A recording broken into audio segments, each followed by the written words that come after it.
Do you have a Mercury control box that looks like this? In this video, I'm going to show you how to take it apart so that you can swap your console. If you're redoing your whole boat, we're going to show you how to take this thing off so you can do it right. Hey, it's Tom from Tom's Toons. I am going to take you through uninstalling this control box. This is a Mercury control box. It's off of a 2003 boat. Probably really similar to what you might have on your boat. It's got a trim and tilt switch here. I'm going to show you how to uninstall everything on this control box. If you're switching it to a new console, we're going to show you how to do it the proper way, where you can remove it completely, get rid of the console off the boat, and then reinstall it on your new console. This one is going on the standard console from pontoonstuff.com. So the smaller of the consoles, it fits really well on the large console too. But with this boat being 8 foot wide, we're going to stick with the standard console. I'm going to show you how easy it is to uninstall, and then show you the pointers that I use to make it easy to reinstall when the time comes there too. First things first, we got to get this cover plate off. So I'll show you what that looks like here. For our cover plate, there's a little detent up here. There's no actual hardware holding this on. So what I usually start with is taking a screwdriver. I just have an extended bit, and I'm just going to push down on that a little bit. You'll see there's some movement there, and that's going to allow me to squeeze on the side while pushing that down, and then kind of lift forward, and that's going to allow this to come off. If at any time you're working on your control box and you don't want to shift, you can push this in, this little detent here, and that will allow you to go into throttle either way without actually shifting the motor or dry shifting. So again, I just pushed down on that little black detent and kind of lifted up, squeezed and pulled, and that comes off. There's a little catch on the bottom, not uncommon for that to be broken if you wrestled with it, so that's a reason to be careful. And then it's going to move us towards what's actually holding this in. I'm going to bring you around behind me here. There's 4 screws. Sometimes there's a nut on the back. I find on the big fiberglass consoles like this, more times than not, it's just the screws, and they're just holding this whole mechanism in.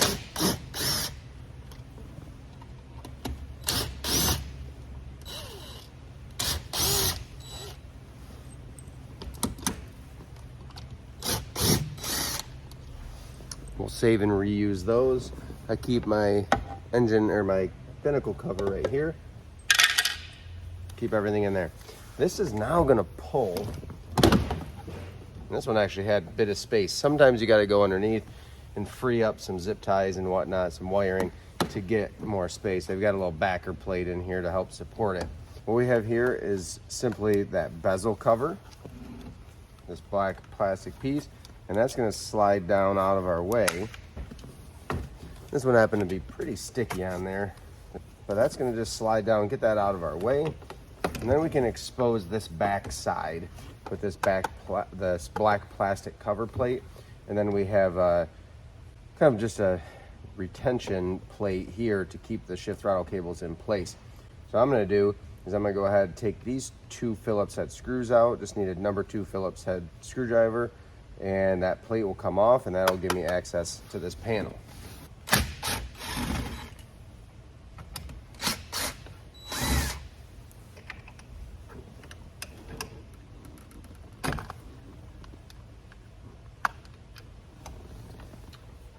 Work that plate off. It's usually just gonna pop right off. I had to pry it a little bit. We'll set that up to the side, and we'll keep our 2 little set screws in there. So now I can pull this plate off, and this is where I think most people start freaking out. On this control box, really simple mechanism. If I move my shift, the first cable to move, which is this side, is going to be my shift cable. You can see that moving in there.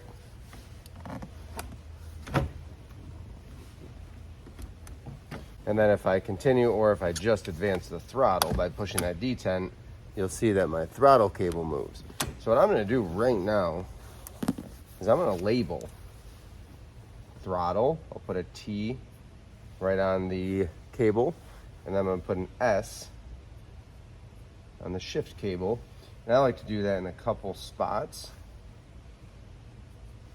just in case it rubs off anywhere. What's holding these on are two 3/8 inch nuts. So what I like to do is just, if I know there's two holes for that throttle cable to go, I want to make sure that I put it back in the correct spot when it's time to reinstall on the new console. So what I'm going to do is when I take this off, I'm going to go ahead and just put it back in to that same hole. So I know in this case it's on the right side here if you're looking at it. But I'm going to back off this nut just far enough. Sometimes you got to take it all the way off. Sometimes you can do it without, to where my throttle cable can unhook. So there's just a pin on this plate, and that's going to hold that throttle cable in. I'm going to put it right back in where it was. And then if you're at home and you're afraid when you go back to put it back together, you're going to forget where everything was, no worries. Simply take a Sharpie and put a big old T for throttle right on that little plate. Throttle cable is now out. It's just hanging here. We've got our shift cable still, and if you look, you can't get at that shift cable. There's no nut visible. So what I'm gonna have to do is engage my throttle only by pushing in this black button. So I engage throttle only, and that's gonna move my mechanism to expose that nut. You can see it move, and when moved into the proper position, we can see that nut. I'm gonna approach it the same way. I'm gonna use that deep well 3/8 inch socket, line up that hole, and I'm gonna go straight down through. And again, I'm just gonna take the nut off only as far as I need to in order to free that cable. I can tell you from experience, it's not fun when that nut comes all the way off and then you got to get it back on there. It's doable, but it's a pain in the neck. Before I take this out, I'm going to make note on the shift cable, shift side, there was an extra bullet. Just takes up space so that everything moves properly. That will have to go back in. On the throttle side, there's the same bullet, but there's the neutral safety wire going through it. So that's just going to stay intact, in place. We'll talk about that in a minute, but I need to make sure I put the bullet on the shift cable back on top when things come back together. So I'm going to set that to the side for now. We'll get the shift cable out. I can put the shift or the throttle back into neutral position. Sometimes it helps to have a flathead screwdriver on hand here just to pry that shift cable off. I was able to use just the little square side of my, what do you call this? It's a screwdriver? Socket screwdriver? Who knows? Able to pry that off. And then I'm just gonna put it right back where it was again. But before I do that, I'm gonna put my bullet back in. So that's in place. And then we'll put this plate back. Again, there's two holes. This one was on that second hole. And then I'm gonna have to advance the throttle again. And we'll go ahead and tighten that nut back down snug so that everything's locked back into place. And I've already marked my throttle position, so I don't need to worry about marking my shift. If you need to or want to, by all means, put a little S on there. And yours may look a little different. Most of the time I have the throttle on one side, the shift on the other. It just depends on your motor. So again, this is a Mercury 2-stroke from 2003, a 50 horsepower. It's gonna mostly be the same, a pull to open throttle and a pull to shift into forward. And that's how all this mechanism works. So that's good there. Now the wires that we have coming out here so I can free the box. I have a trim and tilt harness. We have red for power, blue for up, green for down, and I have a neutral safety wire. These I'm gonna go underneath, and usually you're gonna have on your trim and tilt, you're just gonna have a plug, and we'll show you what that looks like. On the neutral safety, it might just be spliced right in with butt splices. That's okay. We can either just cut this down the way a little bit, or it might have bullet connectors, and we can just unhook it. You could just cut these and splice them back in later, but we're gonna make sure if there are connectors, we can go ahead and take care of those. Before I go underneath there though, I'm gonna put my cover back on here, my black cover, as well as that holder in place.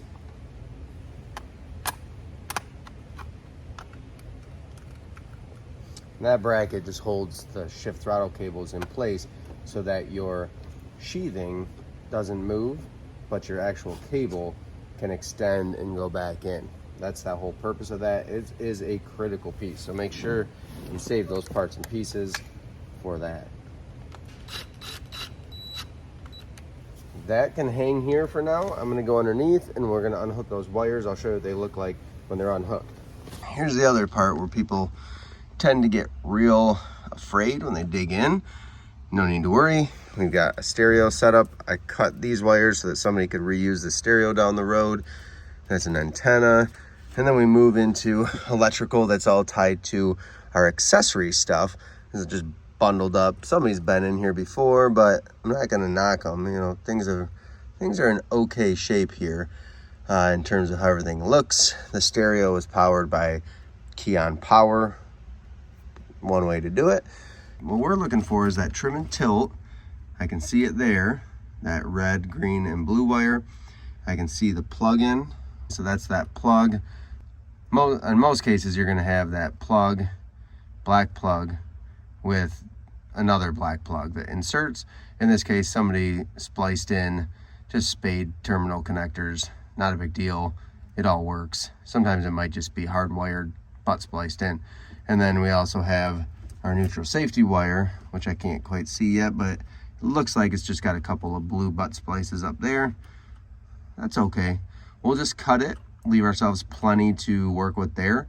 We'll unhook that trim and tilt and go from there. The rest of this wire, depending on what you're doing with your boat, in this case, we're gonna put a whole new switch panel and accessory panel on. So I'm gonna make it easy on myself. I'm gonna cut a bunch of this stuff free because I have my motor horn, my alarm horn is tied in here, up here. I need to take that with the controls and ignition.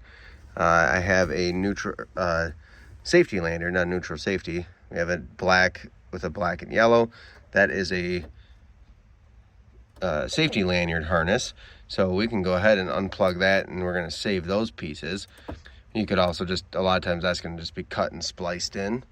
So that's gonna have to be reworked into the ignition, and then my ignition is up high, up there. So that will eventually come out. So I'm gonna keep all those wires together.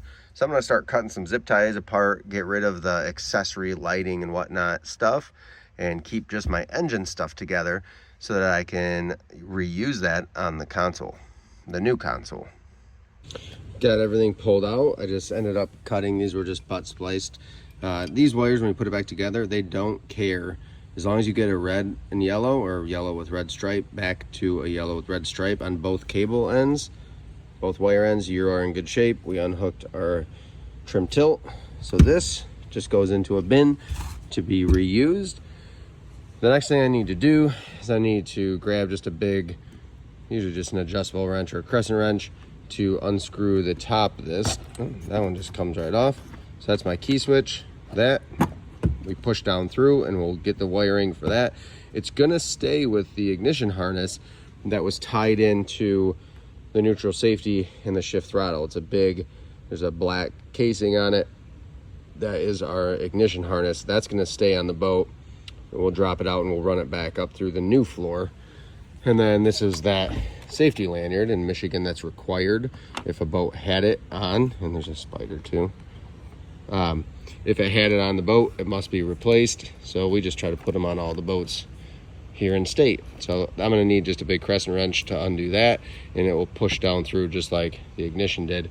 And I like to just put these fittings right back on them so everything's there when I go to put it back in. And then the last thing on this will be the steering. This is a quick connect. Every steering system is a little different, so not to worry. We'll just push, there's a detent in there, and that will pop out. So we'll go ahead and free the steering cable so we can remove all the steering. And I am going to pull this whole panel off and reuse the tachometer and the fuel gauge on the new console because they're in great shape. But in keeping this mostly about your shift throttle and those components, your ignition and neutral and safety lanyard, we're not going to cover the steering or the gauge stuff in detail. We've got other videos that show you tachometer wiring and whatnot. Worst case, my best advice is unhook it, even cut all the wires, but leave them connected on the gauge itself if you can, and label them. And then when you rerun everything from your ignition harness, that's where you're going to get your wiring for your gauges. There's usually a gauge harness that's plugged in. You can just splice them back together. So not the end of the world. Rather than taking everything off of the gauge itself, off the back side, just cut everything, keep them bundled nicely, and splice it back together when you reinstall. It's completely fine. Use heat shrink butt splices, you'll be okay. We've got that key switch out. This was an aftermarket key switch. Regardless, it's going to tie into that main harness. It's back in there. Again, that bigger wire, black sheathing. So we're just gonna, when we lift the console off, in this case it's sitting on the carpet, we'll just keep all this together. We'll bundle it up nicely and mark those wires where you cut them from. Then our safety lanyard is here. That's just an easy one. Plugs back in. I've got my gauges out. I've got my shift throttle out. I've marked everything. Now when I put it back together, you could take a bunch of pictures too if that helps you. Video it, whatever you need to see, so that in tomorrow or in 2 weeks or a month from now, you can reassemble everything on your new console. I'm going to keep going to tear this console and boat apart and get it put back together. Make sure you're subscribed to our channel, because in a later video coming up fairly soon, I'm going to show you how to reinstall this on a new console from pontoonstuff.com.